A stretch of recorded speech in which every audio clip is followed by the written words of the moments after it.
What's going on, boys? Oh, we're back. It's your boy, Coach and Cozy. Make sure y'all hop in front of y'all couches so y'all can hear our recap as far as the Eagles in the Vikings game.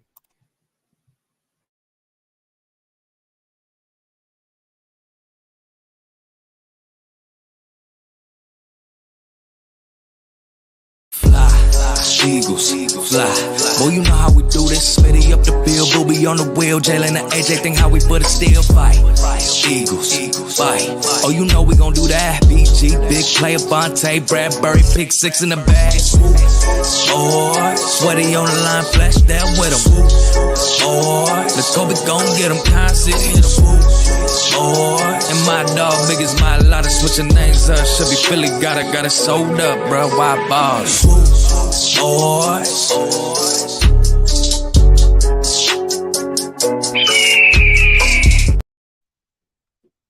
Yo, yo, yo! Sign up. What's going on, man? How are you doing? I am phenomenal. Some might say exquisite. Some say extraordinary. That's And my I everyday. might say you're in deep thought over there after that trade proposal I just I'm sent. in, bro. I'm literally like looking at it like I don't know. For those We who ain't gonna don't we ain't gonna know, talk too much about it though. the Swoop Boys, we have a keeper fantasy league. So little drug deal was done before we hopped on the screen. Uh, so I'm gonna keep edging this on and try and pull my Howie over here and see if Cozy can return his phone call and HBO help a brother out.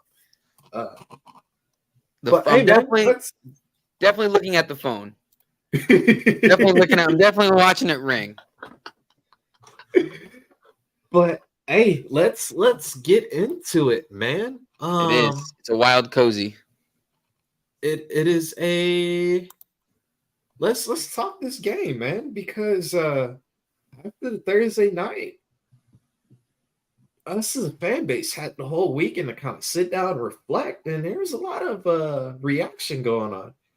It was a I don't know if lot. it was overreacting or it's just your typical Eagles fan base, man. But for those who are under a rock, um, are too frugal and can't afford Amazon Prime to watch the game, the Eagles beat the Minnesota Vikings. Uh, what was it, 31-28 or something like that? 36-28. I don't even. As you know, I was there. I was very inebriated. So So, numbers were hard for me to remember. speaking of 34-28. inebriation, let me go ahead and get this Yingling flight going. Ooh, And for the there we record, go. we were in control of that game the whole game. The fact that the score is so close is because garbage time yards. Oh, But it's always garbage time yards. Soft zone kind of conserves your roster healthy, yeah. especially in a short week. But overall, man, you were at the game. My hmm biggest question was, man, how was this moment right here? Oh, so okay. So before like everyone's in their seats and like before the game starts and everything on the screen they're like Eagles fans, log in like they had the little QR code and they were like, oh whoa, that's exactly what I want. That's crazy. I didn't know I could take a full screen screenshot like that. But they were like Eagles fans like scan this QR code blah blah blah. Um, and then you like it'll connect your phone to like the stadium or whatever. And I Yeah. was trying to do it and I couldn't do it. It wasn't working for me for some reason. I was like, fuck it, I give up. I don't know, like I don't know what we're gonna do, but it was like the light show. And then when it starts, it just got dark. And then it was just like and everyone's lights just started flashing. And I was like, oh my God. I took a video of it. I was like, this is insane. Super dope. And then obviously when they run out, it was just even crazier. Phenomenal energy. The they had the eagle flying, but like the last couple games I've been to, I didn't see the eagle because like the weather was raining. The shorty killed the national anthem, and then the eagle flew, and I was like, "This is the energy is insane." I was like, "There's no way we're losing right now." And then Malcolm Jenkins being there, I was like, "There's no way we're losing." Chance of us Oh. losing is 0. I don't know who wrote the schedule. I do know who wrote the script, but 2 years in a row, Eagles and Vikings week 2. But Thursday night, home opener for the Eagles at the Link, man, and the Birds get the win. What was the vibe going throughout the game, though? Of course, everybody started on a high, but as well when it started getting a little too close for comfort. Oh, we were booing. The whole stadium was booing. There was multiple boos. I don't know if you could hear it on the broadcast, but it was like I wouldn't even say the stadium started. Well, the energy was high, and then it was just like, again, like really bad offense. And it was just super frustrating because you could just tell like everyone in the crowd was like, what are we doing? What is going on right now? Like the second, I forget if it was like the second or third design run, the stadium was just like boo. And then I think it was the second drive. I don't even remember what drive it was, but it was just I think it was the second one when like it was just like nothing again. It was just loud boos, super loud boos. It was crazy. Very disappointing, honestly. It was the offense once again was very low, but I'm not worrying as much. If anything, this is kind of great for us because we're getting it early in the season, man. We had Bill Belichick for week 1, so yeah, he's definitely going to be a Hall of Fame coach for sure. Probably due to riding Brady's coattails, but he is a defensive guru. If I'm correct, he was the defensive coordinator for a while with the Cleveland Browns before venturing off with New England. But and the Giants. This man understood how to basically take away certain weapons. And then week 2, we turn right back around. And people forget Brian Flores had the Miami Dolphins defense like booming. I was going to say, you have to remember, too, Flores is from the Belichick coaching tree. So when he saw what Belichick was doing to slow us down, he was for sure like, let me take a play out of that book. And I want to go back to this comment real quick with Mark. Eagles are 2-0. Everything is going to be okay. Well, you say that, but look at the other teams that are 2-0 and how we talk about them. The Bucks are 2-0. And we're all talking like we're going to roll in there and steamroll them. Our offense hasn't been that great. Like we are winning games, but if you like, we're not complaining about the win. We're complaining how we got to the win. You know what I mean? It was a very but you have to remember as well, and it's all part of team dynamics. We're in the early stage of the season, so we're kind of going through that forming realm. Everybody's trying to figure out their exact role. The coaches are trying to figure out, their role as well, even though you got play callers, defensive coordinators, X, Y, and Z. But as well, you're learning everybody's different temperament, how to, get that extra out of those guys. Probably about week 5, I would say we'll start getting into that. Or I'm wrong. Getting into the rhythm. Well, yeah, getting into that rhythm. And once it gets clicking, it's a straight shot from there, man. I mean, I hope so, honestly. Yeah. 250 yards for an offense that isn't clicking. Definitely it is, Mark. But as well, the Vikings, yeah, their defense isn't good. They might be in the Caleb Williams race as well. Caleb Williams on that team would go insane. That'd be nuts. Would it be too early to say if we threw Shador in this race as well? I think Williams and Shador are going top 5. Bro, Drake May, Shador is probably going to be a day 2 pick, honestly. You think? Caleb Williams is going to be a day. Let's let the season finish out first. Let's see how that plays out, because you still got, what's his name, the other guy. You got Bo Nix. I don't think Bo Nix is going to be anything crazy. I think he's going to be like maybe another Kirk Cousins. You know what I mean? We'll see, because Bo Nix has improved since his Auburn days. So yeah, I feel like Bo Nix has been in college for almost 8 years, bro. I saw a tweet the other day that said that, and I was like, bro, am I tripping? Like I could have swore I saw Bo Nix like 5 years ago. Bo Nix played against Bill correct. Jalen, Mac Jones, Tua. Bro, he's played against AJ McCarron, if I'm correct. I mean, he's not a 31-year-old kicker. I'll tell you that. With 3 Which is kids, insane. but hey, You saw that's that, who you right? want. That's who you want. You want a kicker that got to go home to 3 crying kids and a wife.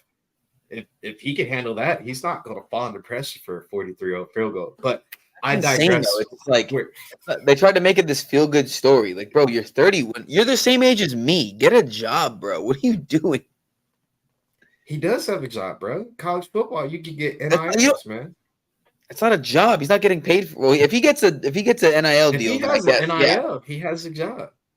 Well, no, it's crazy. If he gets drafted, he's set because he's gonna make like $1 million. What's buddy name? Brandon Whedon, another 30-plus-year-old person to get drafted into the league. I'm saying if he gets picked up in the 5th round, what's the minimum rookie signing or whatever? What's the rookie contract for like a 5th round pick? I wouldn't even know. But I'm saying like it's definitely more than like $50,000, which is like a normal, I'd say like a base salary. You know what I mean, for like any human being. Oh yeah. So it's like he's definitely gonna make more than that. That's crazy. But yeah, as we're recapping it, this Eagles game. What was your most impressive part throughout that game? Swift, easily. Well, I mean, I'm definitely. I don't want to take away from Swift's because great game, but at the same time, the man had 28 carries. That is insane. And the worst part is it took so long to establish the run. That's what annoys me the most. That we could have started. I know you said what impressed me the most. I'll wait. I'll hold off. And what impressed me the most, 175 yards from Swift. That's what impressed me the most. I'll hold off. Yeah, man. The hometown kid, the Philly kid, the St. Joseph Prep high school graduate. Mm-hmm. Should have been a Temple Wild, but that man went and ate in the SEC with another Georgia dog and 175 yards rushing. Definitely was very impressive. A lot of fans definitely were kind of saying he shady 2.0. Then you got your QB, QB couch QBs dissecting Swift's vision, talking about he's not. Oh, the thing I tagged you in? Yeah. Bro, shut up. I'm not going to get into that because I did play running back. And it's easy to criticize a running back when not hitting the hole. And then you should have.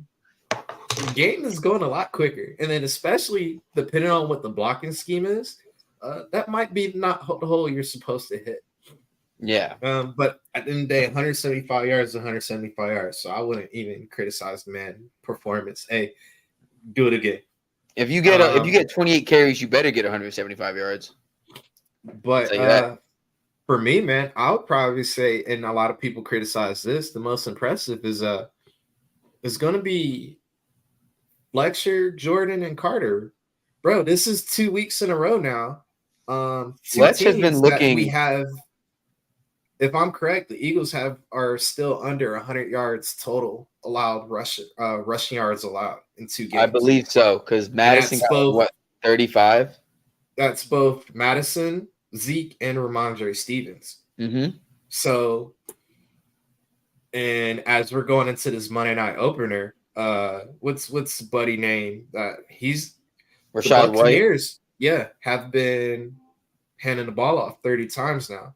So if you take that away and force Baker to try to beat Philly with the arms, but I'm getting a little too ahead of myself. But that was the most impressive because I saw Twitter, everybody's talking about Jordan Davis don't have a pass rush. And if I'm correct, Jordan Davis threw the center into Kirk Cousins, right? And then got the sack. So wait, that was Jordan Davis. Davis doubled. Davis was getting doubled, but and he's still Sean making Desai has a nice little rotation. If Davis is coming off the field, Carter is hopping on immediately to replace. I wanted to come back up real quick after the huddle. Not to cut you off. I don't think Shedeur is winning the Heisman. Not at all. Caleb Williams is running away with it right now. Just saying. I had to cut you off real quick before you get past that. No. You're good. I love Shedeur, but no. Yeah, we'll get into the Brian Johnson later on. We'll talk about that. Yeah, Swift got me 25 points as well on the bench. I'm very upset, but he is starting this week. On the bench? I was very upset. Bro, what's in my other league? Let me find this real quick. Let me look this up because if you want to talk about 3 leagues, bro, I'm never doing that again. You want to know what's upsetting? 31 points on the bench. Puka Nacua. Yeah, that happened with me with Morset. 25 points on the bench. And disgusted doesn't even begin to. George Pickens, 25 points on the bench. But disgusted. Yeah, as we're now been through two teams that have great defensive minded coaches on their staff. And seeing them stop the run, especially with the size still. And as you probably saw in his press conference, he's still trying to find ways to get those one-on-one matchups. Put in Fletcher Cox on the outside, moving, Josh Sweat to the inside, moving all these pieces around just to get that better matchup. It's definitely going to be very interesting to see. And then as well, let's go ahead and have a moment of silence for the New York Giants. So while you're here, Almighty, please, our thoughts and prayer with you and your organization. Sorry for your loss. If there's anything we can do to help you out as far as, I don't know, prepare for the off season because it looks like it will be coming very soon for you. Just let us know. We're here for you, sir. Hey, listen, I'll give props to the Giants on that comeback. Gannon sucks, but I will give Giants fans that because my roommate's a Giants fan. He was sleeping on the couch when that shit was like 28-0. He was sleeping. We were making fun of him. Next thing you know, he's awake on the couch. That shit says 31-28. We were like, no way. Bro, this division now is going to be very interesting because I did have the Giants go on number 2 in the division, but the Commanders have came out of nowhere. And then I'm going to be real. I know I'm probably going to get snipped, but Dallas is kind of looking legit. I'm not going to argue that. I'm not one of those fans that's like a Homer fan, like, oh, Dallas is garbage. Like, it's who they're playing. No, they're playing the same excuse we used all last year. Not excuse, the same reason we used last year. We're playing the teams in front of us, and we're beating them. Dallas is playing the teams in front of them, and they're beating them. And they're beating them handily. Right now, honestly, criticize that. To be honest, the best teams right now in the NFC is probably San Fran and Dallas. Yeah. That's another reason why I'm upset with the offense. Our offense. Because it's like, what are we? We have the defense that can win games for us. Like our defense is playing lights out. I don't get why people are talking down on Desai. I think he's doing great. Y'all ain't shit. But like, which is very true. Mark is very true on this one. I just don't. I don't like it. I don't like the slow starts. I don't like the design QB runs, and it's annoying because it's not like Brian Johnson's this new guy that's like just came to the team. He's been here. He's known Jalen since he was 6. If you know Jalen, like, why are you so afraid to have Jalen throw in the middle again? So it was a lot going on in that Vikings game. I know you weren't at home watching the game, but for the viewers that were, this was the sight we were able to see. Yeah. And then, of course, the media goes, take their narrative, run with it. There's trouble going on in Philly. A.J. Brown is a diva. They're 50% correct. A.J. Brown is a diva, but at the end of the day, there is only one ball. There's only one ball. You can't give the ball to AJ every play. You can't give the ball to Devontae every play. Can't give the ball to Goddard at all this year. The Eagles have a luxury right now. They can literally just rotate between their athletes. And, hey, Devontae, we're going to go ahead and focus on Dallas this week. My biggest that you just said that.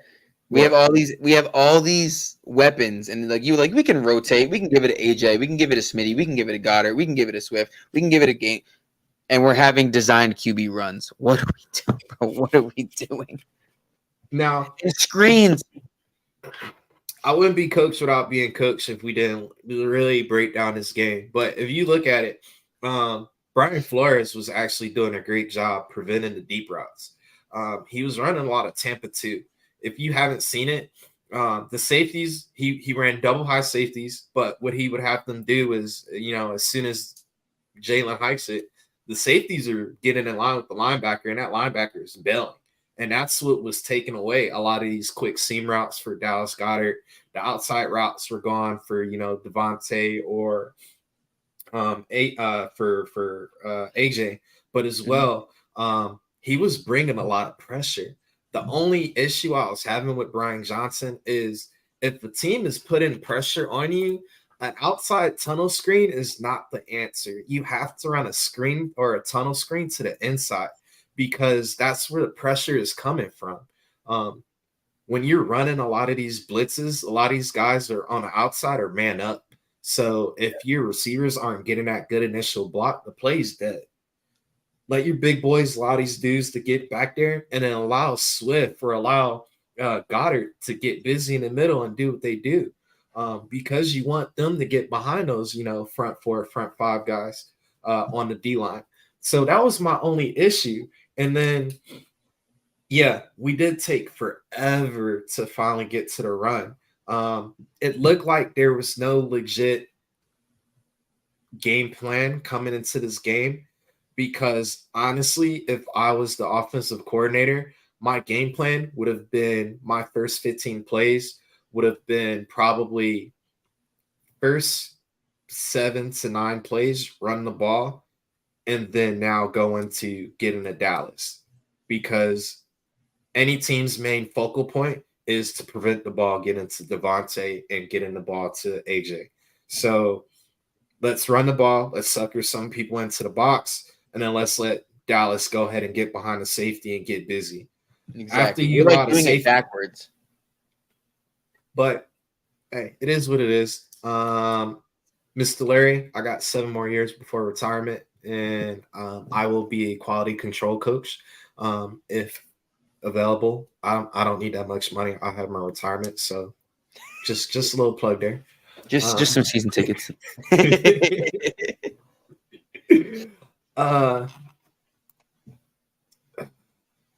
Cap is. I just looked it up.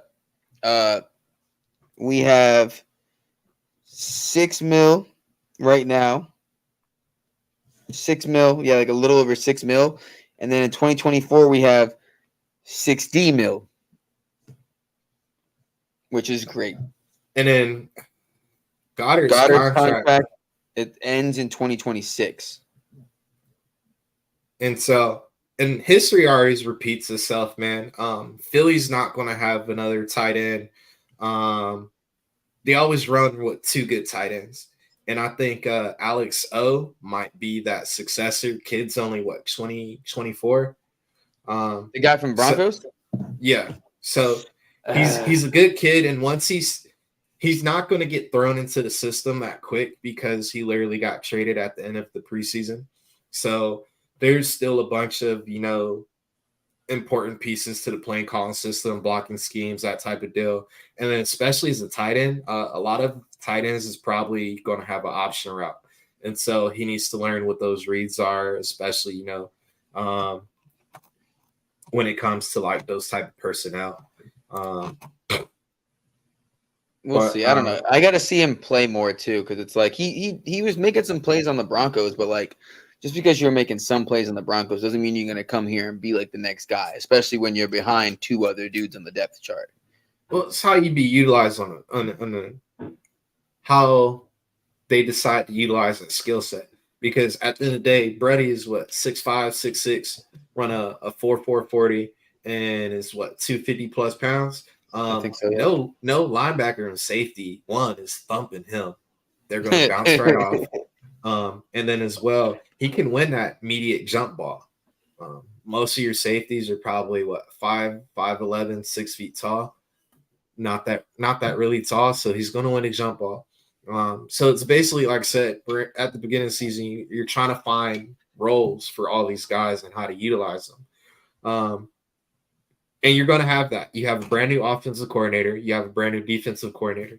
So these guys aren't going to immediately come in and be these superstar coordinators and utilize. No. When you get a brand new car, what you do? You take it around the block a little bit. You hit the gas, floor it, see how it responses. How can I take this corner? Can I take it or do it? So that's what they're kind of doing right now. They're just testing it out, figuring out what they can get away with, what it's supposed to sound like.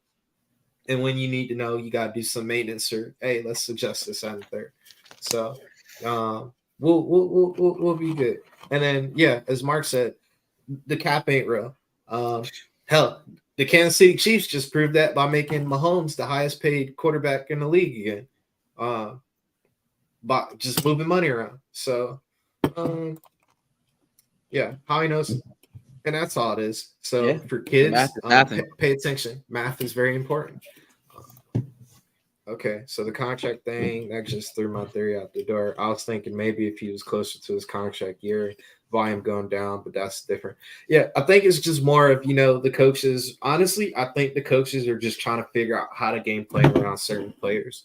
But if Brian Johnson, you're watching, look at the team you're playing and then just pick one of your damn players. If a team is literally slacking at corner, hey, let's go hit AJ or Devontae. If the linebacker core is trash, you might want to go in the middle of the field and go Goddard.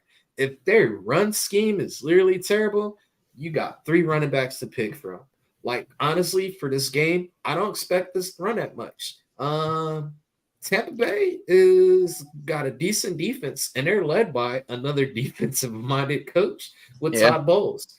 So I think this is a good test for Philly. Vita Vea, you got Shaquille Barrett. You still got, was it Deion White? Or is it Devin White? Or Devin White. And then they still got and then Antoine Woodfield Jr. in the backfield. So, like, Tampa Bay, this is still a Super Bowl caliber team that just won a Super Bowl, 3 years ago? Yeah, 2020. Yeah.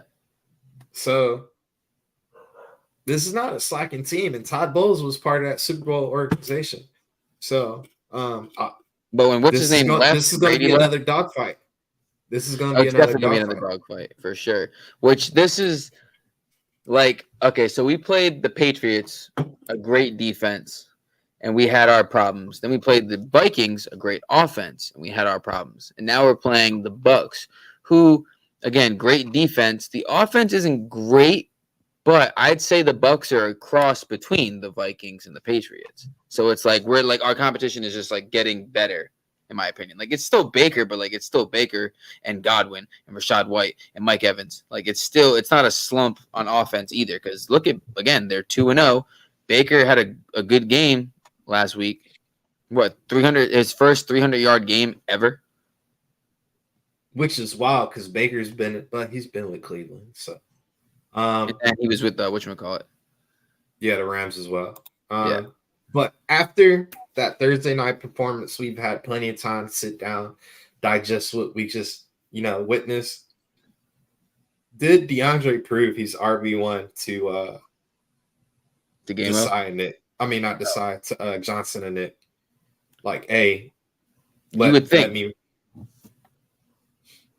Well, I know somebody who agrees that Swift should be RB1, and that was that boy Slay. If you're not even have it on your radar, Big Play Slay podcast, bro. It's legit.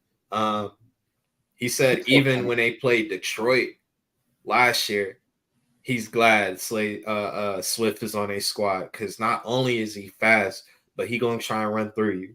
And he's explosive, man. If you look at the performance alone, 28 carries, 175 yards, 1 touchdown. I wish he had more TDs, but it is what it is. 175 yards. And that's just behind this Philly O-line. Which Malata didn't play that well. Lane Johnson didn't play that well. Dickerson with the stupid holding penalty that cost that second touchdown actually. Yeah, the AJ Brown one, right? Or was it the Swift one? It was the AJ Brown one. Okay, the AJ Brown one. The line got to get some of their stuff done, taken care of. But at the end of the day, we got Coach Stoutland as the O-line coach. I'm not worried about it. He'll figure it out. Exactly. So I think we're in agreement, man. Swift is probably going to move into that RB1 role. As much as Nick loves Kenny Gainwell, I think Gainwell is going to be more of a better complement back. Coming in after DeAndre does kind of all the dirty work. Excelled at last year. That's what he was better at. He was like Madison with Cook. Madison was great as the complement back to Cook. Now that Madison's the number one guy, he's been struggling. So Gainwell needs the fresh legs on third down doing his thing. Now, what's going to Penny? Why do we have Penny? Look, I don't get paid to make those decisions. So put Penny, start the game with Penny and just have him fucking run into Vita Vea and get him tired out, and then bring Swift in. So it's gonna be tough, I know, but like just break down the defense a little bit, Penny. I know we've all been like I said, the Eagles played Thursday. We've had plenty of free time as well. We don't play till Monday, so we don't do nothing but sit on the couch, play video games, and scroll on Twitter. And there was a nice little article that popped up talking about with very, very, very strong convictions. Is Buddha coming to Philly? Listen, man. Now, I would like it. Let me throw this to you. Buddha Baker is on the IR for the Cardinals, but if I'm correct, he can be pulled off the IR and thrown into a roster spot, but the team has to place him on IR. But I'm not 100% sure. That was just from the little investigation I was trying to do on my end, because that was a good question. Can you trade somebody on IR? Mark said it. Can't the Cardinals get penalized for that, faking an injury? Jonathan Taylor is doing it. Well, remember, there's an article out now who's suing the Players Association that they're having running backs fake injuries on purpose. Ooh. I think the league is suing the Players Association for telling running backs to for telling running backs to fake injuries. So, but then you see this shit that just happened, and you're like, the Nick Chubb, that was gruesome, super brutal. I don't know. Arizona. One of those things that Howie does is the move that everyone thinks Howie's gonna do, he doesn't do. And I don't think it's Buddha Baker, bro. I don't know which player you think it is. Queen. You think it's Patrick Queen from Baltimore? I don't think it's Queen, because Baltimore is what, 2-0 now? Yeah. They beat the Texans. They beat Cincinnati. I think I don't want to say it's a linebacker, because Zach Cunningham has been taking heads off. Yeah. It's hard to say, bro, because all the corners have been playing in the slot during preseason and during training camp. Bradbury got a good chunk of those reps. But as well, you got a guy like Sidney Brown who has lined up in the slot in college. Then you still got Goodrich who can play in the slot. Keely's been outside a lot. I don't think he's played. You need a quick twitch guy. Sean Desai has always been saying, I have been moving everybody around as far as in the DB room to have that versatility. So it's hard to say if we go nickel corner. People on Twitter have been saying bring LeBlanc back. No, get over it. He hasn't played since 2020. Yeah, I would kind of hop off for that one. But, bro, I hate to say it. I think. Say it. Say it. It's going to be Arizona, but it's not going to be Buddha Baker.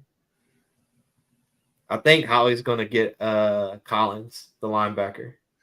So here's what I like to do.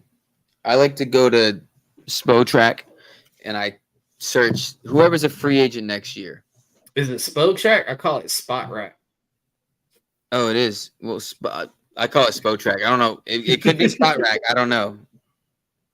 So I like to go to there, and then I click on who's a free agent next year. And then I look through the positions because that's what Howie does. Howie will always get a guy who's a free agent next year. So he can use them that year, and if they're good, he can give them a little contract. He did it, or like an expiring rookie contract. Yes, sir. Tell my side. Tell my side. Yes, sir. I'll relay that message, sir. All right. Howie said, "Shut the fuck up." Stop. Bro, I'm telling you, it's what he does. If you look at like a majority of the like trades we've done in like the last couple years, all the way back to Jay Ajayi, expiring contract. Not even back to Jay Ajayi with damn Swift. Expiring contract. Who did we get last year at the trade? Golden Tate, expiring contract, right? Yeah, Golden Tate was an expiring contract. Not last year. Not last year, obviously, but the year we got Golden Tate. Golden Tate didn't even work out for us. I know, but I'm saying he still got him on an expiring contract, and he was gone the next year. Yeah.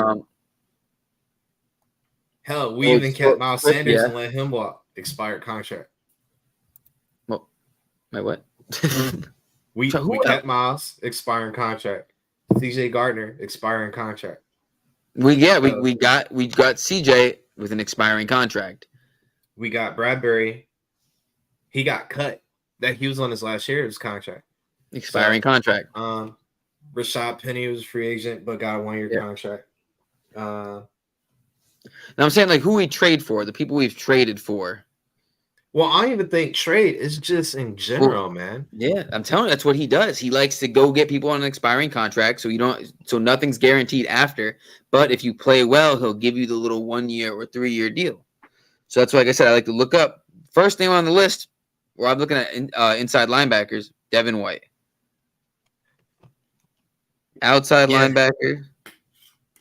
But if Tampa's 2-0, so Devin White, they're not going to give it up because they're could be potentially a contender. So Tampa's out of the window. Daniel Hunter from Minnesota. Josh Allen, Jacksonville. Maybe. Rashawn Gary. Rashawn Gary from Green Bay. Gary's a good one. Kayvon Chasen. Bud Dupree. Well, they're all. Let's see. Josh Uche from New England. I doubt they now.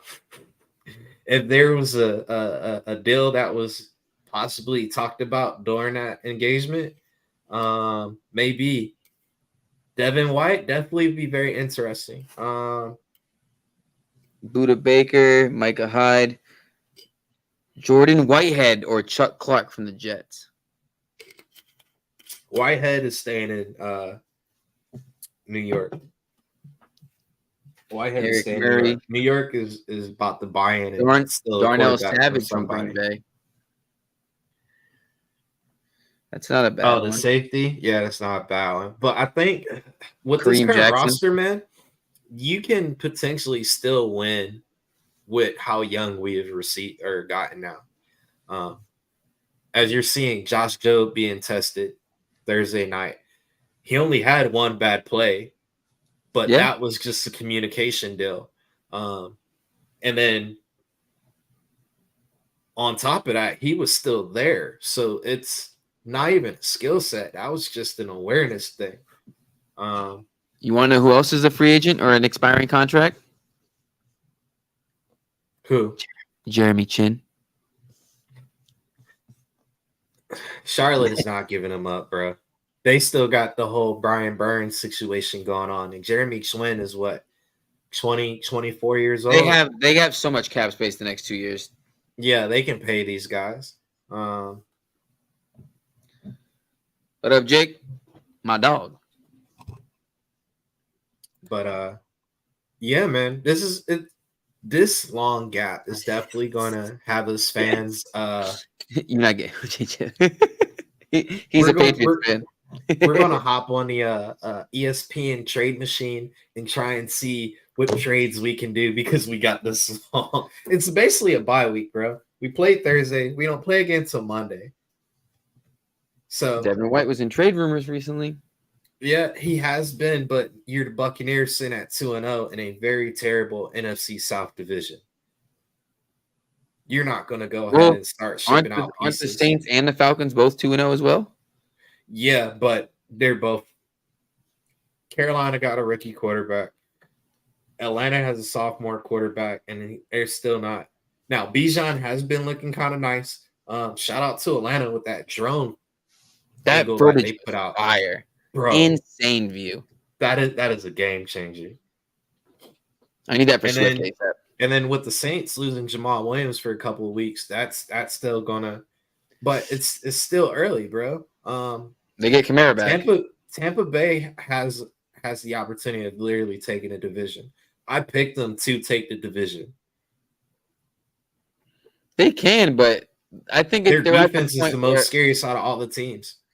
Yeah, They're- you got Jesse Bates in Atlanta, but outside of that, you lost Jeff Bakuta for the year. Oh yeah, I forgot they got him. And then Carolina, your defense can't really do much. And you're having close games already. But it's still early in the season for Light said. But I digress, bro.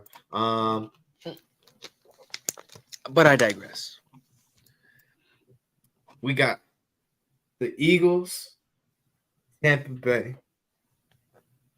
In Tampa Bay. I'm trying to be And there. guess what? It's supposed to be wet out there, boy. Monday Night Football. Let me check it. I was gonna go to that game. My plan was because it's my birthday weekend.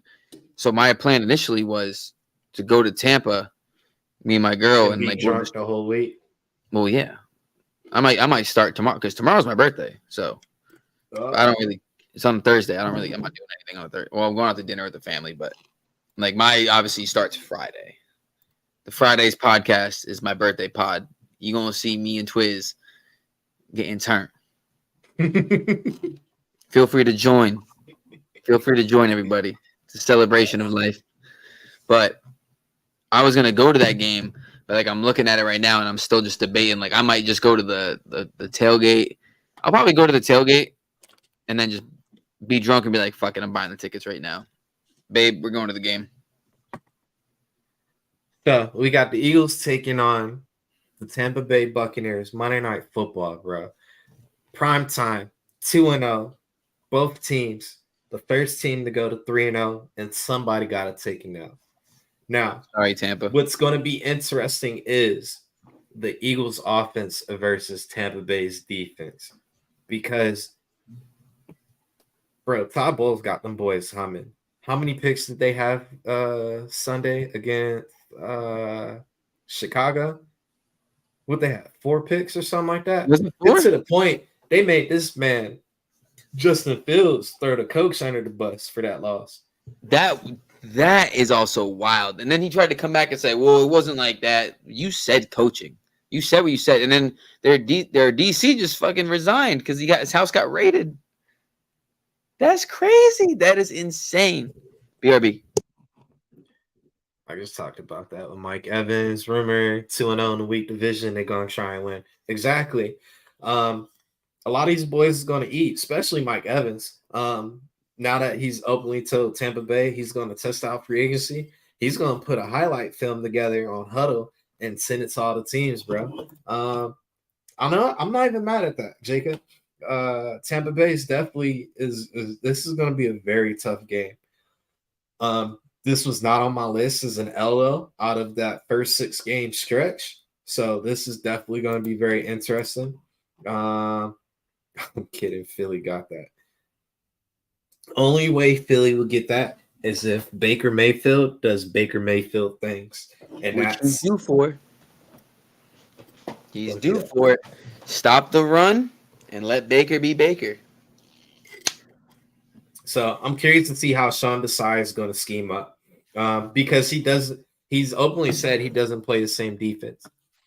He schemes the defense up based on the team he's playing. So what are you going to do to scheme up against the Tampa Bay Buccaneers? You got Mike Evans, you got Chris Godwin, you got 4 running backs. I don't even know the names to that are still productive.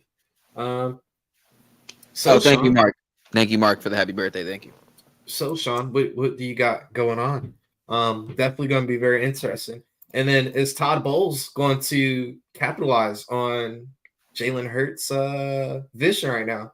Because he even said Minnesota's throwing some things that kind of threw him off a little bit. Or is this the week where we get Brian Johnson's aha moment and he just lights it up? Start with the run, let it open up the passing game. That's what the problem has been. It's he's not starting with the run. He's just starting with the QB runs and the screens and the outside passes, and the defense is just like, all right, bet, like we can figure this out. And then No.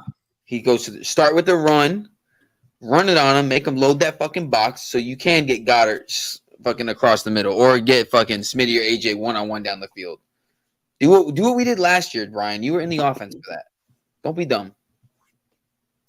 What he needs to do is go back to what Shane Steichen was running because it works. Yes, I understand you're a brand new offensive coordinator.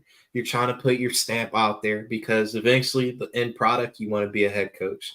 But if it's not broke, what hell are we trying to fix it? Yeah. Ride the wave, brother. Ride the wave. Look, That's what I'll be calling Shane and hey, bro. I can't find the playbook we used last year. Can you send me the PDF real quick? My thing is, this is my theory, if you will. Shane Steichen obviously doesn't have the connection to Hurts that Brian Johnson does. So Shane he came from the Colts, didn't he? I mean, the Chargers, right? Shane came from The Chargers. Yeah. So he came from the Chargers with Herbert. He came from the mindset of like, I have a quarterback that can throw. Hurts can throw. We all know Hurts can throw. He's not bombing it like Josh Allen, but he can still throw. So Shane's mindset is, I'm going to trust Hurts to throw because he's a quarterback in this league. He can throw. I'm going to draw up the offense that pulls from everybody's strengths. So he has no like emotional connection to Hurts. Brian Johnson, on the other hand, has that connection to Hurts. It's personal.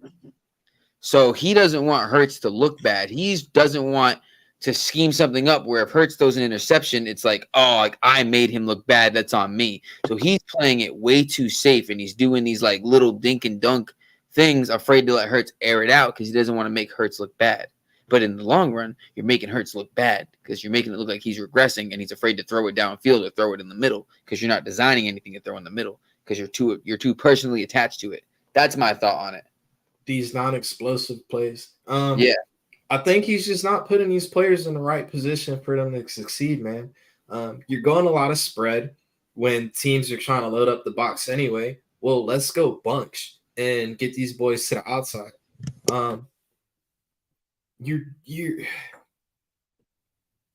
not doing anything to confuse the defense. When you're looking at teams like San Fran, Miami, you're not trying to utilize certain aspects of the game to determine what type of defense are they in. Get these guys in mismatch opportunities. You're looking at how San Fran utilizes Debo, both in the backfield and in motion. You're looking at the same thing with Miami, how to utilize both Tyreek in that aspect of it, like in emotion. Bro,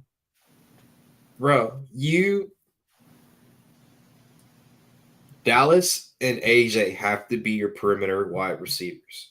Devontae has to be your motion guy. Or Quez will be your over the top slot. What you want to do is you want to actually give Devontae those matchups in motion. He's the better route runner. So any route he runs is going to be more crisp. AJ can win any one-on-one matchup. No corner is out bullying his damn linebacker. All right. And then Dallas Goedert is already a big beast, a tight end. So he's always going to be lined up with either a tight end, not a tight end, with a safety or with a linebacker. And then you have guys like Swift and Gainwell, get them on that outside, wheel routes, angle routes, whip routes, man. Look, I would have took a page out of what Andy Reid did to me in the Super Bowl. All right. I like it.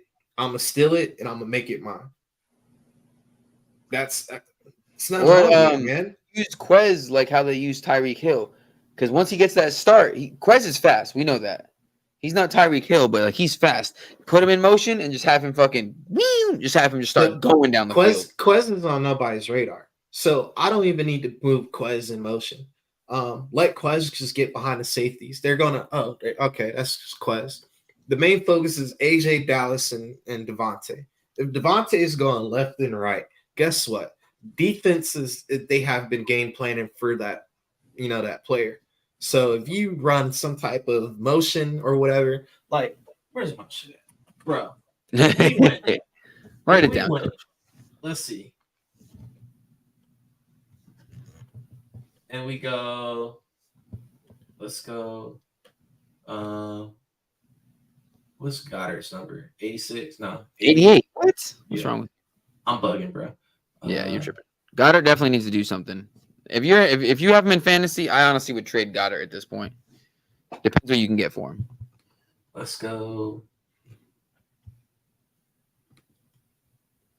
Actually, I will go 88, 11, and then I will go 16 online.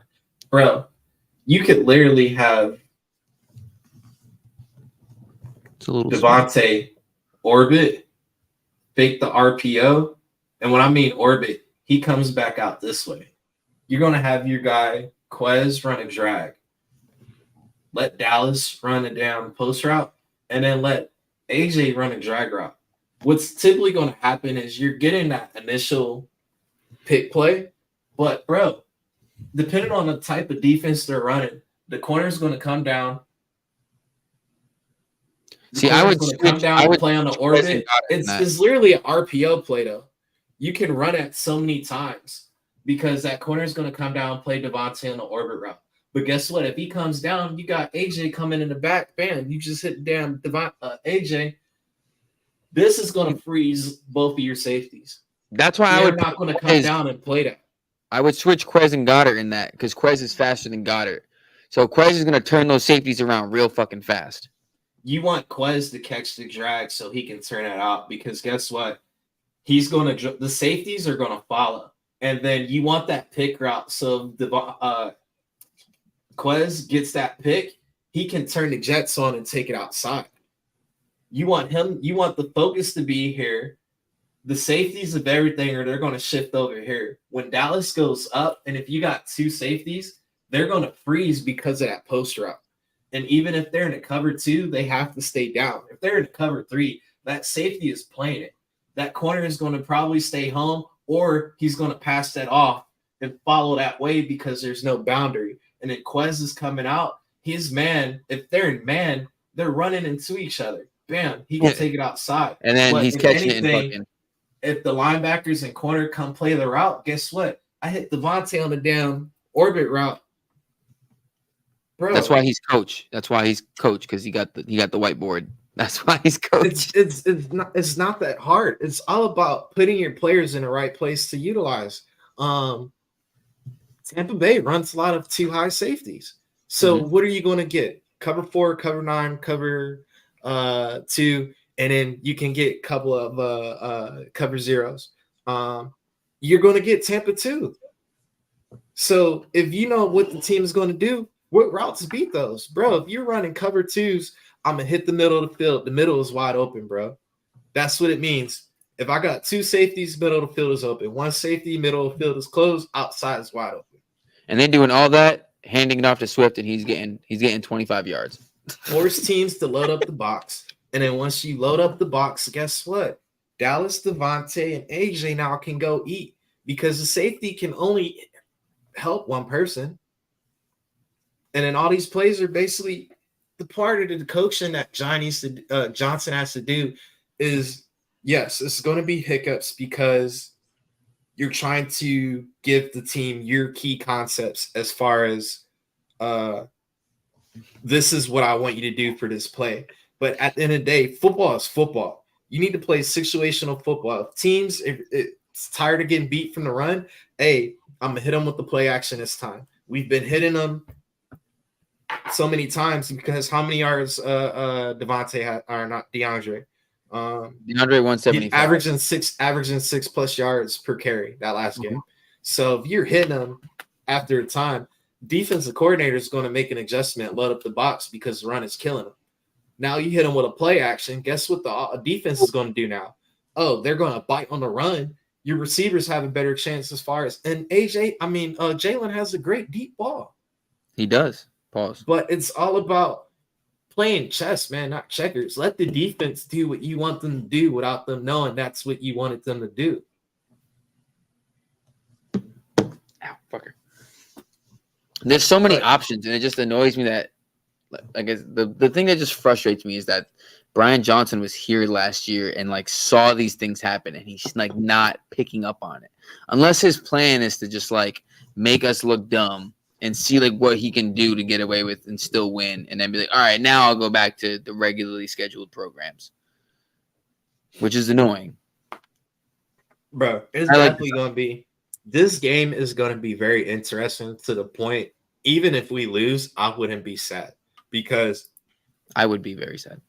Tampa Bay, it's not a bad squad. And if you look at the rest of our schedule, we got let's pull up the schedule. If we lose to Tampa Bay, then the rest of the schedule does not look promising for us.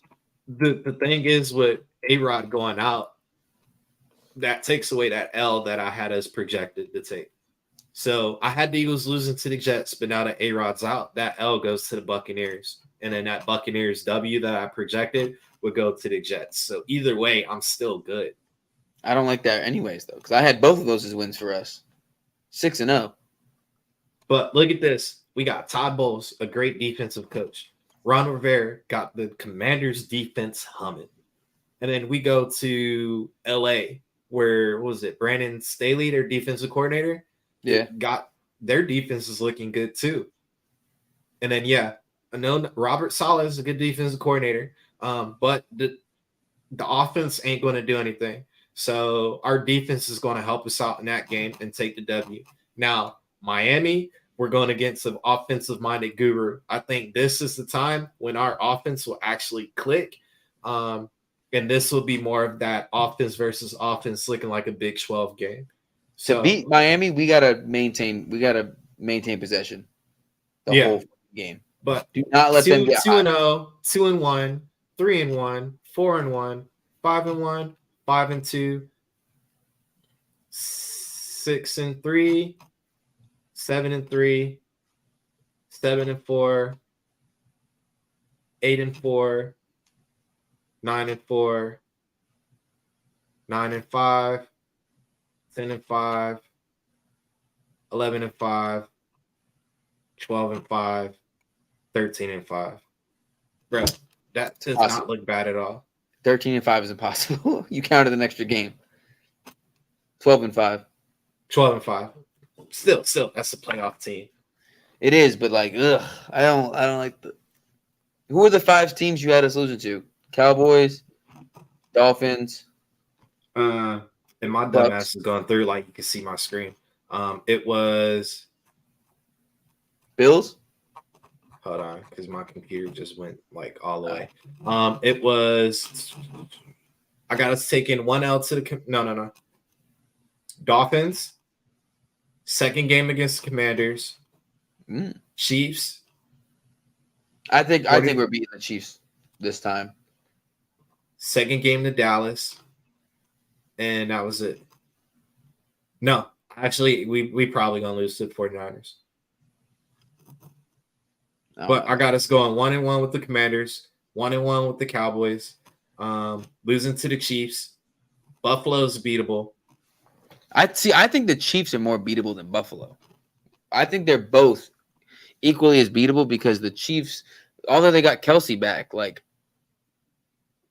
stop Kelsey. The rest of their team isn't looking that great offensively. And the Bills, all you got to do is just put Josh Allen in the position to turn the ball over like he always does. Bro, I'm trending right now. You are? For my Mike Ross. I'm over 3,000 views right now. For what? that Target video stuff. The thing you said. Yeah. I didn't see it. I don't I know. got I got to split in with Dallas, man. Dallas is just one of them teams. We'll never go 2-0. Or not recently like it was in the past. With Dallas, it's all about I want the Dak and Jalen matchup. We haven't yet had that yet. We haven't. Still waiting on that. Exactly. One is never healthy. We're not there yet. We still got time to see if that still holds true. And after Huddle's right, EB got Washington offense humming right now, which no knock on Matt Nagy, the Chiefs offensive coordinator, but the Chiefs hasn't been as explosive as well. They're slowly getting to the groove, but yeah. And of course, Buffalo's beatable. Bro, if you get Josh Allen just frustrated, he's gonna give somebody's gonna get 3 picks again. Honestly, if that was Reed's 3-pick game, that would be it. Or Buddha's 3-pick game, because it's later in the season. We'll never know. I just don't see Buddha. I would like Buddha, but That money, the money he wants, man. That's the thing. It's would I pay Buddha, or do I just let my young DB core just thrown in the fire? And they're not bad. All of these boys is dogs. Sydney's got to lay someone the fuck out. I'm waiting on it. I'm waiting on that good Sydney hit. It's coming. So, as we wrap this up, man, what are your keys to victory for this Monday night away game for our birds? Well, first of all, I would like to say Monday Night Football is cursed. The last 4 Monday Night Footballs, something bad has happened. So I'm very nervous for this game. Aaron Rodgers with that, but Nick Chubb. Tampa Bay is grass. Tampa Bay is grass. Chubb with the knee. Aaron Rodgers with the ankle. With the Achilles. DeMar Hamlin. That wasn't last though. It was games after that. No, not Monday night games. Because it was whatchamacallit. That was the last Monday night game. Okay. And then Kyler Murray. And then I don't know what happened before that, but the last 4. I'm not a fan of that. I'm gonna need somebody from an Ebenezer Pentecostal Baptist church to pray over both teams. But the biggest thing as well is this game is being played on grass. Yes. If I'm correct, Cincinnati is turf. Giants or Jets Giants Stadium, that's turf. Yeah, MetLife is turf. Pittsburgh, that was the make sure tackle. And then Kyler is turf. Wait, who did Chubb? That's Cleveland. Is Cleveland turf? No, they were in Pittsburgh, and that was grass. But that wasn't a turf-related injury. That was just the tackling. That hit. Yes, all teams do need grass fields. It's kind of bullshit. Like, what Goodell was like, we're gonna look into it. Like, there's nothing to look into. Like, you know why? Because they don't want to pay for that landscaping, bro. You know how often, and not even that. If I'm correct, with the fields that are turf, prior to the kickoff, the NFL has to send a team out there to inspect the field to see if it's playable. And the only reason I know that because we ran into that last year with the Packers, when the Packers almost had to relocate their game to another location because the field wasn't in good condition.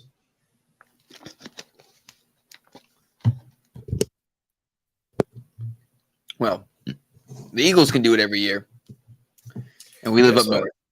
Let these boys play in mud. Y'all let them play on damn baseball fields, basically, when the Raiders had that split stadium. Right? Hell, the damn veteran stadium was turf, or that Astro turf, so. I don't know. It's all bullshit. It's all the discretion of the the team owners. Goodell not doing anything, but it would be nice.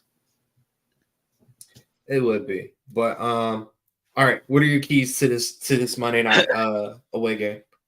Keys to beating the Bucks are stop the run, force Baker to throw, and just have our corners lock him down. Baker is still Baker. He has his good games, and then he has his good games. He gloats, and then he plays like shit. That's what he does. So I think this is the game he plays like shit. Send a blitz at his ass because he can move too a little bit. So he can move. So this would be mine. I know we like to run that 3-4, that penny style defense. But honestly, I would throw some little flag football stuff into this game scheme. I would do a delay blitz. And what I mean by delay blitz, I would let my edgers go. Or not even that. I would rotate Devontae, Fletcher, and Carter and only go one defensive tackle. And then I would have Nolan and Hassan rotate at one of the edges. And I would have Graham and Sweat rotate at the other edge. I will let Barnett play strictly inside. And what I would do is whichever side Barnett was in, the edges are going to basically, so you have 3 rushers and Barnett is going to be that delay. And then whatever hole opens up, that middle linebacker comes and fill that void. Yeah. Okay. So if you're running a traditional, a 4-2 style defense, you're sending 5, but 2 of those 5 are going to be a delay because at the end of the day, the line is calling out the protection based off of, which way they're blocking. But if you're moving these guys around and you're delaying it, you can't get to that block if you're already somewhere else where you think you're going to be. If you think you're 2-on-1 on a blocking scheme, and then out of nowhere, a linebacker just comes on your backside because he super delayed that blitz. When it comes up for Baker trying to step up into the pocket, my man's going to get smashed. I just looked because up, you want the quarterback to believe that, yeah, their blitz is coming from the outside. He can step up into the pocket. And then once he steps up into the pocket, guess what? You're Justin Fields and you're getting torn up now. I was going to say, I just looked up Baker Mayfield's time to throw, and he ranks 3rd. Oh, he gets that. I think he's under 2 seconds or something like that. 2.96. He gets that thing quick. But the thing is, as well, you want to make him believe he got the deep routes. I would throw a lot of Tampa 2 in there because what that's going to do is your safeties are going to basically take away those routes. Yeah. It's a Tampa 2 with a press, if that makes sense. So my corners are going to be up on you pressing, but as soon as they it's the NFL. So I would give it not even a Mississippi, a 1-2 with a release and then bail out. So by the time they think they can throw that quick slant and then they do the secondary route, my safeties now came to the middle. My middle linebacker, I don't trust Morrow, but I don't want to take Cunningham away from being a thumper. Yeah. I honestly would probably throw another safety in to be a linebacker, and I would rotate between Morrow and Cunningham. And my second linebacker would actually be a safety. So your 2 starting safeties are going to – So you'd have Reed should come back. He would be one. My other safety, of course, is going to be Justin Evans. And then out of the 2 linebackers, out of that 4-2, that second linebacker is going to either be Sidney Brown or hell, I might throw Edmonds in there as well. And let them be that bell because they can cover, but as well, he sees that all time in practice. He would be ready for that. Yeah, but as well, you don't know what to do until you get punched in the mouth.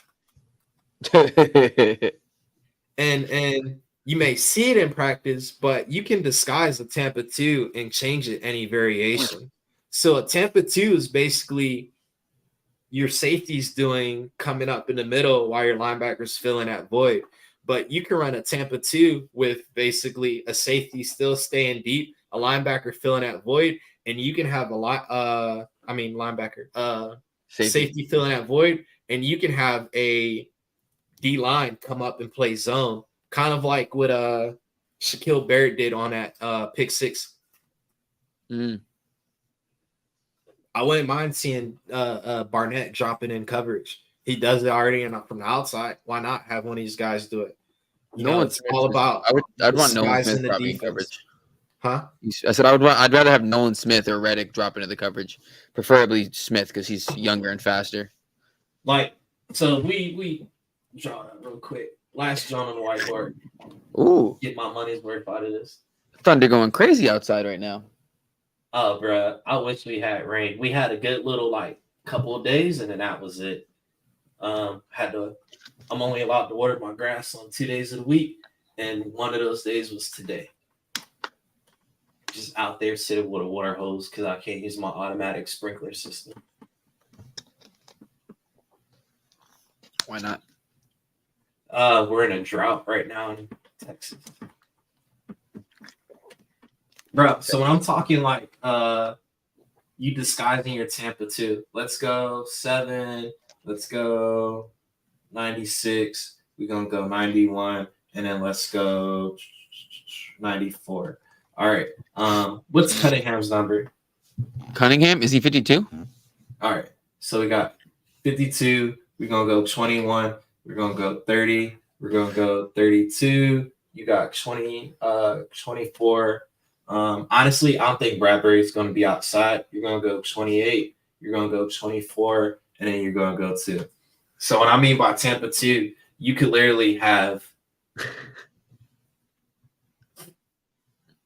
No, I was drinking the water bottle and it just felt weird. I felt like I had a hair in my mouth or something. So that's why I was tripping. But you're sending, and then what happens is now you can have these 2 guys here basically cover this gap. So what will happen is either because they're basically in a zone coverage, if anything. I think you need a bigger whiteboard. Yeah. Hold on. Let me Oh, here we go. Coach in motion. There we go.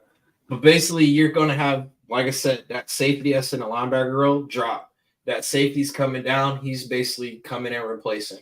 And then that other safety's dropping as well. So you still got 2 safeties going and dropping. But what's going to happen is the end, if the play is going strong side, he's coming, he's bailing, he's filling. So basically he's flowing the same way because no quarterback is going to throw across their body. So yeah. They might. He's coming. He has contained responsibility now. Hassan's coming off the edge. He has a delayed blitz because, look, they're stepping up thinking they're blocking 62. Meanwhile, he's dropping back. Now you just open up a whole hole. And then even if he picks up 52, Fletcher Cox is still coming. 24 got too much speed. He's going to blow that up. Because it's all about disguising what you want to do, bro. Making the offense think you're doing something else and you're doing something completely opposite or out of the norm. And then when you try and adjust to it, guess what? You go back to your regular defense now. Because they're going to expect that corner to blitz. And guess what? When you think that corner is blitzing, you try and throw over the top, he stays there and get a pick. Because he's been coming at you all game. You're like, oh, I can just throw it over the top. And he's been sitting on a little quick slant. Derek Barnett tip. John Sweat is going to get another one. Watch. He almost had one. Bro, work on your fucking hands, bro. Jesus Christ, man. You got to remember how quick the game is going, bro. But God, you wearing gloves. You get the sticky gloves, man. Come on. Them balls are going right. Pause. You're touching them. You're touching the balls. Pause. Because Slay missed a couple. There was a couple missed interceptions in the last 2 games. That was a great play by Slay when he had to do that speed turn and the play he talked about. Yeah, when he was towards the middle, but knew it was, so he turned back. Incredible play. But Josh Jobe is going to be straight. With Avonte being out, I think Bradbury will make that switch to the middle of the field. It's gonna be Bradbury, Sidney Brown. I think Bradley or Bradbury would be the better bet because Brown is going to be on your special teams. He's your special teams ace. Yeah. He's him and who's the other kid that was killing it? Ellis. No. It was two corners. It was or two DBs, Brown, and it was somebody else. I want to say Joe. It was Brown and Joe. Was it Joe? They've been saying they've been saving Michael Clay's behind. So another person pissing me off. Ass. Well, now with Covey being on the actual active roster, let's see what I need Covey to just do his job and just call a fair catch, bro. Stop trying to fucking return the ball because your hands don't look trustworthy as far as running with the ball. He usually catches it every single time, gets blown up, and is fine. No, I mean running with it. I know you can do fair catch, reliable hands, but I don't know if you gonna cough that thing up like just and take it what it is. Pause. We're getting real pause worthy towards the end of the show. Oh boy. But hey, before we hop off of this, I don't want to have this go unnoticed. Swoop Boys definitely wouldn't be able to be where we're at without, the connections we make with our fellow content creators and just our other Eagle fan base out there. So shout out to the course, our West Coast Swoop Nation, Swizzy, all the guys over there in the West Coast kicking it. And if y'all don't know, we got a tailgate going on October 8th in LA, bro. So we're going to do what Philly always do, take over LA, Eagles, Rams. And as y'all know, the Swoop Boys ain't going to disappoint y'all. We got 2 Kelly Green Eagles jerseys for raffle. We got 1 version of Madden for each console. So that's PS5 and Xbox Series X. All right. And then guess what? King didn't even tell us who the hell this special guest is that's going to pop up at the tailgate. I have an idea. He didn't tell us, but I have an idea. I don't want to say it on the spot, but I have an idea of who it might be. Maybe. I don't know. But if you do end up getting up to the tailgate, best believe Swoop Boy is going to do you right with Swoop Boy shirts, man. Got the front of the Fly Eagles, or no, this is the back of the shirt. So, of course, we got the black on the the back of the shirt. All right. And, of course, we got the front with the Rocky little theme. And it's always we going, bro, if the Rams wear that exact same color combo, blue jersey, blue pants, I'm done. There's no way. Won't it say what the thing is? They not pants. They only put the color, the jersey combo. Because somebody asked for us to wear the interracials for Monday night. The interracials. I love it. And then as well, shout out to Die Hard Philly, man. Y'all make sure y'all get his swag. Bro, the tie-dye Eagles gear, I'm already trying to get the gray Johns. And then as y'all saw, the lady herself, Lady Slay, she rocking the John herself, Philly versus everybody. And we always know that. All right. And then as well, shout out to Brothers for Life, man. All right. As well, Swoop Boys ain't coming to you empty-handed, like I said. So anybody want to purchase any of Brotherly's Life Eagles gear, make sure y'all hit that promo code SWOOP10. Wow. All right. Y'all get 10% off, bro. I don't know about y'all, but 10%, I'm frugal. That's about $3 or $4 frugal. I could put towards something else. That's a McChicken, a McDouble. That's for me, a Red Bull. That's a whole pack of ramen, which I'm about to go eat when we're done with this. Not a whole pack. You 1 or a 2-packer? I'm a 1-pack. I'm 2 packs. I'm not greedy. I don't want that much sodium in my body. It's all about how you use the packaging. Well, I also don't. How do you cook your ramen though? How else you supposed to cook it? On the stove, you boil the water. When the water's boiling, you drop Nah. your noodles, and then when it I gets nice I and break it up in the bag so it's small. Then oh, I put it don't in the break it up. bowl. I throw the whole thing in there. Once the Nah, water boils, I open up the bag and I take out the seasoning. Bloop, bloop. I break it up in the bag. I do it prison style. I break it up in the bag so it's all little chunks, almost like rice. Put it in a bowl. Add water just enough. Microwave it. Pull it out. Add the sauce. Add some. Add the seasoning. Add some seasoned salt. Boom. I don't have soupy ramen. It's not bad. Try it, man. Try it. I've had it before. I've had it that way. I'm so used to doing it prison style, as some might say. Come on, Cozy. You gotta go to the finer things in life, bro. I'm gonna I teach do. you how I to be had bougie on lobster a rolls. budget. I was eating lobster rolls last week, brother.